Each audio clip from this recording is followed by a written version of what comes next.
Hello YouTube, this is the Bucket coming at you today with the CZ27 pistol, so you want to buy a piece of history. I'm coming at you today with two particular firearms. The first one we're going to talk about a little bit is my M37 Femeru. This gun was produced in Hungary for the Luftwaffe. It's a beautifully blued gun. It comes with two matching serialized magazines. The only soldiers that got this particular firearm in World War II for the Germans, and you can tell that by the caliber, 32 ACP, and the safety right here, were Luftwaffe soldiers. And this was a gun that I just fell in love with. I needed to get one. And so I went out and I purchased one, and I ended up spending $1,100 to get this particular firearm. Now, this is the heat of the pandemic, so obviously the prices are a little bit higher. Unfortunately, usually in collectors' guns, once the prices go up, they rarely come back down. Unfortunately, I think a lot of the prices that we're seeing are here to stay. Now, for a lot of you guys, you're gun people. And you found your conceal and carry gun, you found your home defense gun, and you want another firearm, and you just, haven't decided, what direction you want to go. And, maybe the polymer thing isn't, interesting you, or maybe you have a 1911, you don't need another 1911. And so a lot of people that are like me, that we like history, we decide, hey, I want a gun that's a piece of history. I want something that I can touch. And, when I hold this M37 Femeru, I think of, maybe there was a pilot, a Stuka pilot that, took this up on a mission, and I get to relive history when I take it to the range and I shoot it, and it's exciting. But for a lot of us, we can't afford to spend this kind of money. I'm blessed. Mrs. Bucket, it's really, really great to me. And she allows me to go out and get additional jobs to provide for my family. And she lets me keep some of that for some of the toys I like this. But my first gun was not an $1,100 firearm. It was an inexpensive firearm. It was a CZ27. And the CZ27 is a great gun with a lot of great history, and it's a great starter piece for somebody that is interested in starting maybe a World War II collection, or just wants a example. Doesn't need all of them, just needs one. And so I had bought a CZ27. Mine had been nickeled, which had kind of killed the collector value, which is kind of exciting because it only cost me $350. And to me, that gun had still been in World War II. It still experienced everything, and that was awesome. And that was what I could afford. And so what I did is I went out and I found a beautiful piece of World War II history, and I picked up this firearm for $500 shipped. And I'll explain to you why this is a great option, and why this may be a gun that you want to start looking for. So in 1924, in Czechoslovakia, the CZ factory came out with the VZ24. And it was a good gun. They liked it a lot. They wanted to adjust some things, especially in the takedown, and they revamped it and came up with the VZ27. Now, we here in America call them CZs. The correct nomenclature really is VZ27, but we'll just call it a CZ27 because that's what everybody else calls it. And they produced it for themselves. They produced it for export, and people loved it. And it sold well. And then World War II happened, and the Germans took over the Sudetenland, which happened to be where the CZ factory was. They looked at this pistol and said, we need some of that. And they started producing these guns for the war effort. So you've got World War II CZ27s that you could collect. You have during the war, and actually after the war, even though they were under communist control, CZ was one of the few factories that was still allowed to produce non-communist guns. And so they actually sold these after the war as well. So it's one of those really, really, really durable firearms that lasted for a long, long period of time. And it did because it was a good firearm and it was inexpensive and people liked it. So when you hear about World War II Nazi firearms, there are three main types. There's commercial, police, and military. So how you distinguish those is a commercial will have the proof marks of the Third Reich, which is, in this particular case, is an eagle over a swastika. They will be proofed, and you can look up where on a CZ27 you're looking right on top of the slide, and you're looking on the chamber of the barrel. And those mean that they were produced during World War II under Nazi occupation. Now, they were not Americans. A commercial gun for a private citizen, you had to be a Nazi to be able to purchase a gun in Nazi Germany. And you couldn't just be any Nazi. You had to prove that you had the proper documentation. So a commercial Nazi CZ27 still was a Nazi CZ27. Then there are the police versions, which will have an eagle over N or eagle over C. That does not necessarily mean that it was a traditional police officer. It could have been for the forestry service. Anything that was government issued that was not for the military was considered a police gun.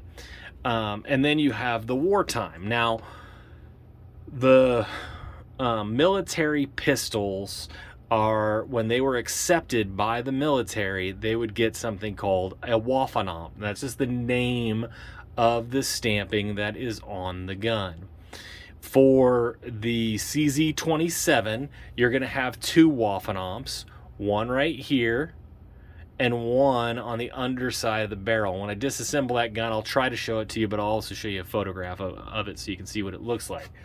On the CZ27, that is going to be marked with a WAA 76, which just meant that the proof house in Czechoslovakia used the number WAA 76.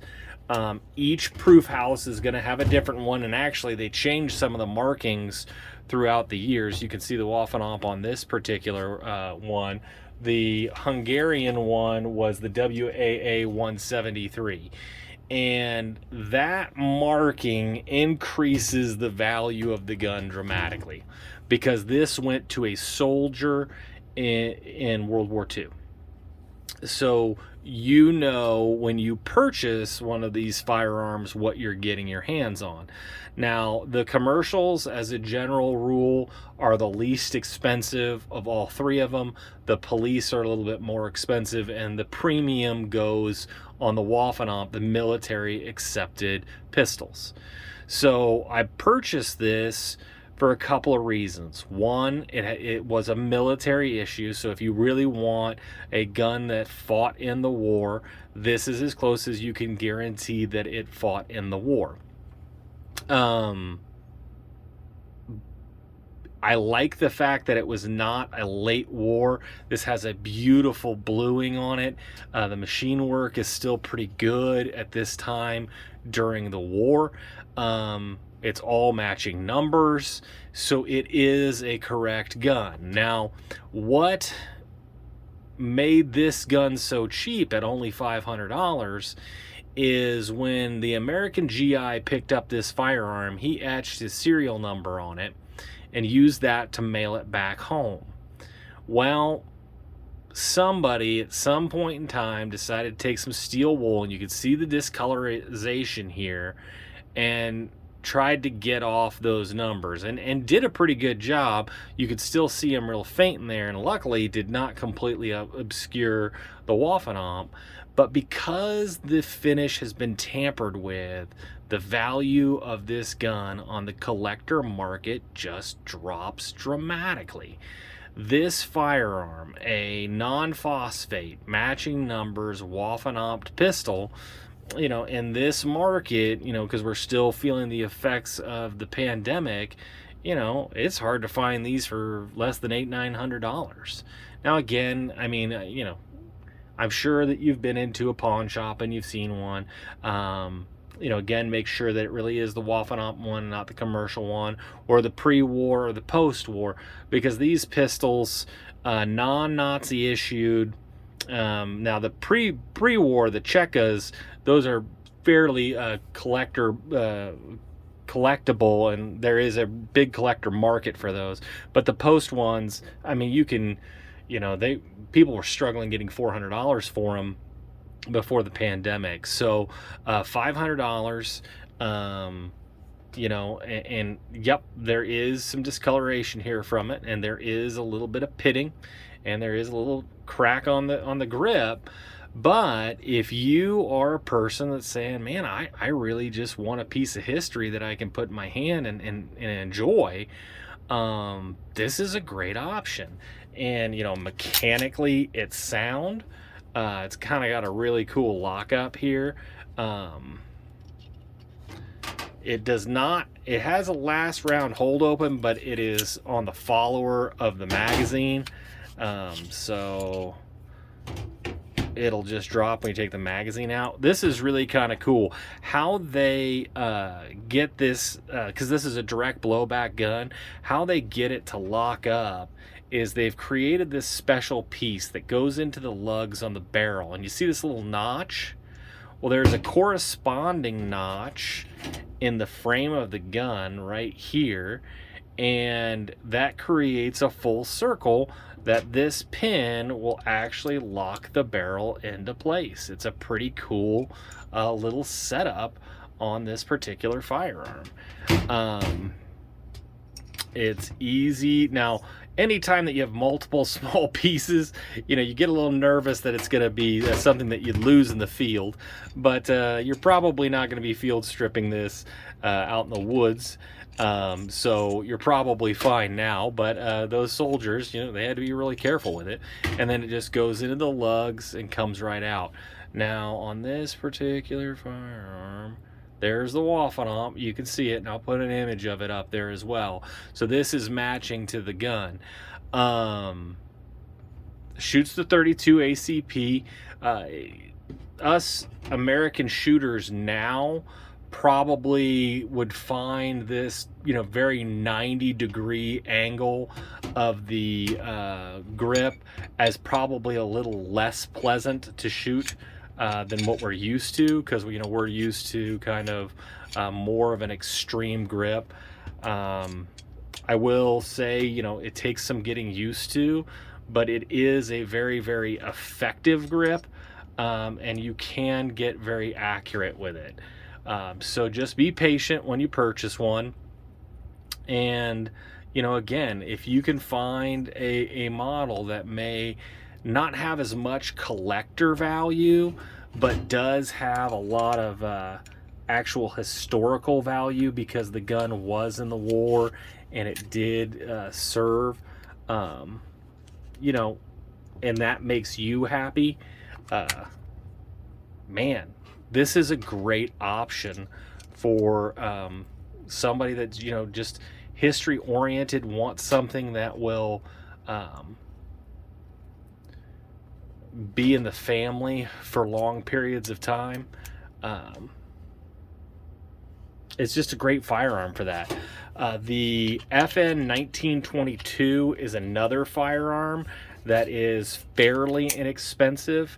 You can usually pick those up, not too much money, especially if you can find something that may have a cosmetic blemish like this one does, that will really drive the collector value down. But to a guy who just wants to have a gun that they can say is a piece of history, those are two models to look for. If you want a high power, you're spending $1,500. If you want to rate them, you're spending $1,000. If you want a P38, you're spending $900. No matter what the condition is, you're just going to spend a lot of money on it. A CZ27 like this, You know, I got this for $500 delivered. You might get lucky and find them for $400 even with the Waffenop. But now that you know what to look for, these are two models. If you see that there's a slightly different um, hue of the hammer and the trigger, that's a specific type of finish that they refer to as a straw finish. That is normal. That is what you want to see on these two particular pieces. That is how they came. You know, this discolorization is steel wool, just trying to get that fixed. And let me know if you want to see, I have a trick, a little hack on how to deal with some of this rust that won't disturb the finish but will prevent that rust from spreading. So if you want to know anything about that, go ahead and put a comment in the description, in the line below. If you liked the content, please hit the like button. If you are thinking about buying a firearm like this, or if you know somebody that really likes historical stuff that you think this might be right up their alley, go ahead and hit that share button. I want to thank all of my supporters, and you stay classy, YouTube. Hey guys, sorry about the choppy nature of this. I was editing this video and I realized there were a couple of points I just really wanted to hit about the CZ27, and part of that just comes from the slide legend. So for a Nazi produced pistol, you will see this slide legend on every one. It'll say FNH Pistol Model 27 caliber 7.65. That lets you know it's a 32, lets you know the model number of the gun. And a lot of people will ask questions about this particular marking, the FNH. So in World War II, the Germans had an idea that they did not want to announce where guns were being produced at. So they came up with a code system to try to prevent the Allies from understanding where the guns were coming from. So FNH is the code for CZ. And on this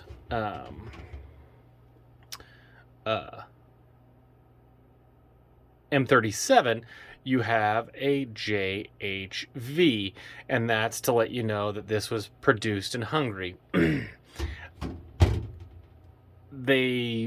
That's all that marking really means. Now, we could talk about the ridiculousness of it, considering the CZ27 had the CZ logo on the grip. So I don't know if they thought people were that dumb that they wouldn't be able to figure that out, that is right there. But that is the purpose of that particular marking right up here. So if you're looking for a CZ27, the FNH means it was made during wartime. The eagle over N proof right here, or this is an eagle over swastika, but you'll see eagle over N. That's again just a proof to say that it was tested to make sure that it wouldn't blow up in your hand. One other thing that I wanted to bring up, and one of the reasons that I picked this firearm up, my wife, Mrs. Bucket, is an amazing woman, and I'm so blessed to have her. And she does not like shooting guns. She is recoil sensitive and just does not enjoy it. So for my birthday every year, I ask, would you please come with me to the range? And she begrudgingly says yes every single year. And then we'll get to the range, and you know, I'm really asking her something I really shouldn't be asking her, because she just isn't comfortable with it. But one year I brought the nickeled one, and I got her to shoot it, and she felt comfortable shooting 32 ACP. And that is a really cool thing. And I have 4 daughters, 4 beautiful baby buckets, and 32 ACP, which kind of gets poo-pooed by a lot of people, is a great caliber because it feels like you're shooting a gun. It feels like you're shooting something you can protect yourself with, but the recoil is so intermediate that it doesn't scare away a lot of people that may be scared of firearms. So 32 ACP has an additional benefit. World War II 32 ACPs have a specific benefit in the fact that they're all steel construction, so there's a lot of mass to soak up that recoil. So if you have a kid that maybe you've taken out with a pellet gun, or maybe even a 22, and you want to take that next step, 22 to 9 millimeters is a pretty big jump. We've done a previous video on the LCP that 380 really isn't that much less recoil. This is a great opportunity. This is a great gun to have teach, your wife, child, that may not feel comfortable around firearms, how to shoot a firearm. It's powerful enough that they know they're shooting a gun, but it's not so powerful that it is abusive. So that was just another point I wanted to bring up, and I want to thank you guys again for tuning in and checking this out. I'm really interested to hear what you have to say about the CZ27 in my video, and you guys stay classy, YouTube. I learned a lesson. Never half-ass two things.